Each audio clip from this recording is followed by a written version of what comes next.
예, 청와대 이영선 행정관이 정호성 비서관에게 보낸 문자. 주사 아줌마 들어가십니다. 기치료 아줌마 들어가십니다. 정호성 비서관의 휴대폰에서 발견된 이 문자들은 상당히 많은 걸 생각하게 합니다. 주사 아줌마라고 하면은 무허가로 주사를 놓고 다니는, 그러니까 불법 의료시술자를 말하는 건데요. 대체 이런 사람들이 어떻게, 왜 청와대를 드나들었던가? 국회 청문위원에게도 열지 않았던 청와대의 문이 어떻게 이런 이들에겐 무방비로 열렸던 건가? 들여다봐야겠습니다. 먼저 주사 아줌마의 실체에 대해서 잘 알고 계시는 분 한 분을 저희가 수소문했습니다. 미용업계 종사자세요. 익명으로 만나보죠. 나와 계십니까? 네. 도대체 네. 이런 식으로 주사를 놔주고 다니는 그런 야매업자들, 불법 시술자들이 얼마나 됩니까? 비일비재하게 많을 거예요, 지금. 드러나지 않아서 그렇지. 아하. 네. 전직 간호사들, 나이가 좀 있으신 분들. 나이 있으신 분. 현장에서 지금 못 뛰시는 분들. 집에서 이제 아기 낳고 나면 다들 들어가지 못하잖아요. 3개월대 근무 안 하시고. 다시 병원 취직 못하는 경우에. 그죠. 종합병원 같은데 다니셨던 분들 이제 개인병원 전전하시다가 개인 프리로 이제 다니시면서 운 좋으신 분들은 그렇게 좀 고위 간부급들 체크해 주시는 분도 계신다고 그러고 성형외과나 이런 고급 병원에 인턴 실장으로 좀 있다고 하는 사람도 있고 상담도 하는. 예. 그러면서 약은 얼마든지 구할 수 있죠. 불법 시술자들이 놔주는 약이란 게 도대체 어떤 주사예요? 비타민이죠, 그냥 말 그대로. 태반 주사, 백옥 주사 이런 것도 다 놔주러 다닙니까? 태반 주사 정도까지는 아마 좀 피로 회복에 좋으니까 그런 거예요. 근데 이게 전문 의약품이라서 그냥 약국에서 시중 약국에서 못 사는 거잖아요. 역발 못 사죠. 그러면 그런 것들을 납품하는 병원들이 또 서로의 인맥들이 있지 않을까요? 인맥을 통해서. 저는 네, 의료계에 종사했으니까 인맥을 통해서 빼내서. 인맥을 통해서 좀 식구들이 맞겠다 이러면서 빼오지 않을까요? 얼마씩이나 받아요? 5만 원, 10만 원씩도 하고 그랬는데 이제 가격대가 더 높아지지 않았을까요? 그렇군. 근데 왜 멀쩡한 병원을 놓고 그런 불법 시술자들한테 이른바 야매 주사를 맞습니까? 밖에 드러나는 게 싫으니까. 말이 나오니까.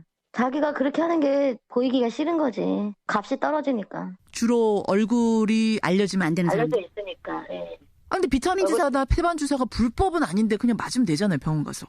그래도 아까 말씀드린 대로 내가 그냥 일반 병원을 가서 감기 때문에 갔잖아요. 피디님 감기 때문에 가면 감기 때문에 와서 약을 맞는 줄 알잖아요. 그렇죠. 근데 일반 유명인들은 어떻겠어요? 상상의 나라를 펼치잖아요. 그러니까 얼굴이 좀 알려져 있는 사람들. 그렇죠. 예. 예, 그게 꼭 연예인이 아니더라도 그럼요.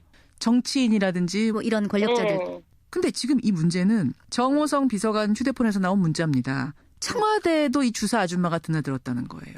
네, 그럴 수도 있죠. 왜 그러냐면 편하니까 내 몸을 아는 사람이니까 부를 수도 있고. 말이 나올까 봐, 말이 나올까 봐. 말이 나올까 봐. 별다른 말이 많이 나올까 봐.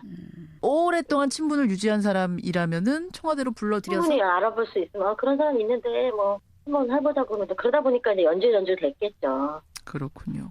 예, 그분은 국회의원 되기 전에 일반인이었잖아요. 예. 그쪽 업계에서는 이 청와대도 이른바 야매 주사, 그러니까 불법 시술자가 들어가서 이 주사 놨다는 얘기를 듣고 업계 분들은 무슨 얘기들 하세요? 아무래도 웃죠 그냥. 왜요? 아직도 그런 사람이 있구나 이렇게. 아직도 그런 사람이 있구나. 근데 그게 청와대구나. 네, 웃죠. 왜냐면 그 사람 옛날 사람이에요. 세상은 너무 많이 변했는데 아직도 이게 미안한지 뭔지도 모르고 그냥 한 거죠. 편하니까. 그래요. 미용업계 종사자가 들여다본 이번 사태. 주사 아줌마의 실태. 오늘 어려운 인터뷰 이렇게 응해주셔서 고맙습니다. 네. 예. 주사 아줌마의 실체에 대해서 그 현황에 대해서 잘 알고 계시는 한 분을 저희가 미용업계 종사자 한 분을 먼저 만났습니다. 이어서 국회 청문위원이죠. 국민의당 김경진 의원 연결을 해보겠습니다. 김 의원님 안녕하세요. 네, 안녕하십니까. 이영선 행정관이 정호성 비서관에게 보낸 문자가 한 5통이 나온 거죠. 주사 아줌마 들어가십니다. 기치료 아줌마 들어가십니다. 이거 어떻게 보셨어요, 김 의원님? 이게 결국은 이번 사태 전반을 거쳐서 나타난 게 대통령이 자기가 대통령이다. 그러니까 공인 중에 최고 공인이다. 이런 인식이 전혀 없는 거예요. 전혀 없는 거예요. 예, 대통령이 됐으면 공조직을 통해서 모든 것을 해결해야 되고 예. 또 대통령 본인의 신체는 자기 개인의 신체가 아니거든요. 그렇죠. 그럼요. 국가 전체의 신체인데 그런 점에 대한 인식이 전혀 없다 보니까 결국은 이 군 최고 통수권자라는 사람이 야매 의료인에게 자기 몸을 맡긴다. 그러니까 어제 하루 종일 돌아다녔던 인터넷 댓글 얘기가 야매 정권, 야매 의료 맞아요. 이 두 단어였는데요. 그렇죠. 정말 충격이었습니다. 충격이죠. 최현호님이 지금 청취자가 주사 아줌마가 만약 그 주사약에다가 독약이라도 넣어서 그렇게 들어갔었으면 도대체 어떻게 되는 거냐 이런 생각을 우리가 할 수밖에 없는 거 아니겠습니까? 그렇죠. 그러니까 이 보안 손님 얘기가 이제 내내 이번 청문회 내내 나왔는데요. 예. 사실은 국회의원들이 국정조사를 위해서 청와대 들어가는 것은 보안 시설이니까 못 들어가게 한다. 예. 또 검찰이 압수수색을 하기 위해서 청와대 들어가는 그것도 보안 시설이니까 들어가서 압수수색할 수 없다라고 했는데 예. 정작 자기네들은 한밤중에 아무나 불러들여서 아무나. 그냥 아무 짓이나 한 거예요, 보면. 그렇죠. 아니 근데 김 의원님. 네. 청와대 안에 의료진도 있고 외부에 자문의들도 잔뜩 있는데 굳이 왜 불법 시술 이른바 야매 아줌마를 주사 아줌마를 청와대 안으로 왜 불러들인 겁니까? 이게 대통령과 최순실 씨의 정신 세계가 상당히 독특하다는 반증이에요, 보면. 그러니까 곰곰이 생각해 보면 대통령이 미용을 위해서 가령 필러 시술을 한다. 예? 공개적으로 하면 국민들이 뭐라고 할 사람 없거든요, 보면. 다만 딱 정해놓고 정해진 프로토콜에 따라서 하면은 그걸 누가 뭐라 그러겠습니까? 그렇죠. 예. 근데 이분들이 어쨌든 대통령이 링거 주사를 맞는다 또는 얼굴을 이렇게 주름을 펴기 위해서 뭔가 시술을 한다 이런 것 자체가 예. 밖으로 알려져서는 안 된다라는 생각을 하고 있고 특히 이분들의 전체적인 성향 자체가 예. 굉장히 뭐에 좀 집착을 하고 있는 거예요. 보면 특정한 어떤 상황에 대해서. 특정한 상황이라는 게 뭐예요? 그러니까 뭔가 피해 의식 같은 거 드러나면 내가 공격당할 거다 이런? 그러니까 뭐랄까 대통령은 밖으로 환하게 보여야 되고 내부적인 사정이라든지 개인 생활은 일제 밖으로 나가서는 안 된다. 그러니까 굉장히 신비주의적인 방식으로 국가를 통치해야 된다. 예. 이런 데 좀 너무 집착하고 있지 않았나. 그럴 수도 있고요. 저는 또 하나 드는 게 혹시 그 주사 아줌마가 들고 간 주사가 맞아서는 안 되는 못 맞을 주사였던 건 아닌가라는 생각 하나 들고 아니면 정량을 넘어서 너무 자주 그런 주사를 맞다 보니 이 비선 그러니까 자문이라든지 주치의가 맞는 그 정도 양을 넘어서는 걸 맞다 보니 결국은 비밀리에 주사 아줌마까지 들여서 맞았던 건 아닌가. 전 이 두 가지 좀 합리적인 의심을 하게 되는데 어떻습니까? 그 두 가지 가능성이 충분히 다 있어요. 있죠? 그러니까 최순실 씨 같은 경우는 지금 프로포폴 중독이라는 거 아니겠습니까? 그렇죠. 예. 근데 여러 곳에서 지금 밝혀진 정황에 따르면 예.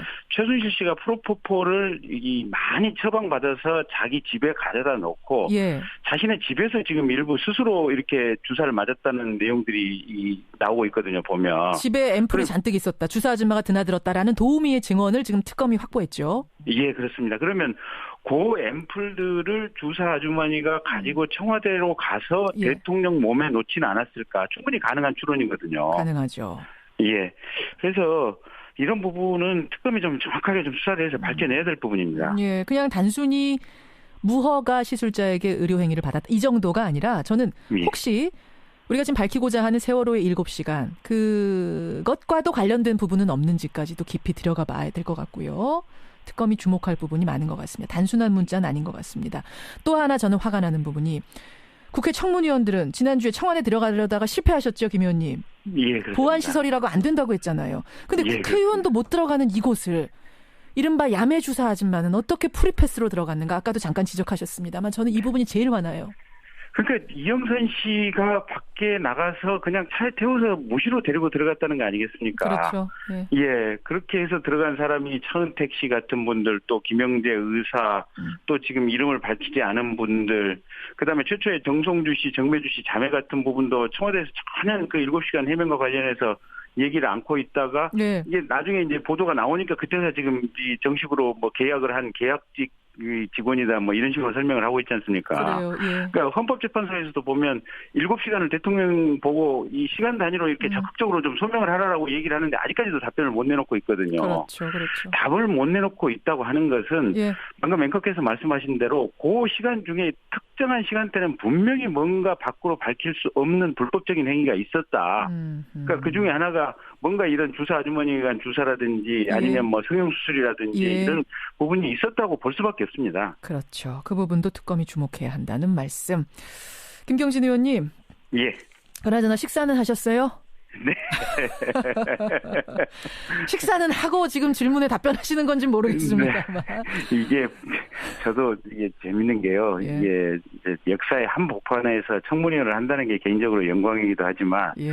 대중들이 보면은 주목을 하는 지점이 이제 제가 어떤 관심을 가지고 얘기하고자 하는 바하고 조금 다른 측면들이 있더라고요. 그래서 그런 부분은 저도 조금 좀 놀랍기도 하고 좀 당황스럽기도 하고 그렇습니다. 하고. 그 청문회 발언들 때문에 우병우 수석과의 그 질의하고 응답하는 그 장면 때문에 여기저기서 많이 화제가 되고 있는 건 아시죠? 예, 그렇습니다. 그렇게 될 줄 아셨어요?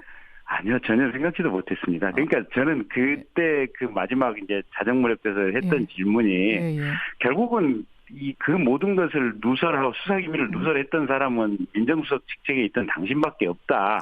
그거를 간접적이고 우회적인 질문의 형태로 국민들에게 알려주기 위한 어떤 방편으로 그렇게 했던 거거든요. 그렇죠. 근데 이제 국민들은 우병우 씨가 워낙 뻔뻔한데 제가 이제 뭐랄까 강한 기싸움을 하면서 우병우 씨에게 한 방 먹였다라고 이제 이렇게 판단을 해서 그나마 좀 통쾌했다라고 생각을 하시는 것 같습니다. 맞아요. 그런 것 같습니다. 검사 대 검사가 붙는 느낌이었거든요. 네. 알겠습니다. 여기까지.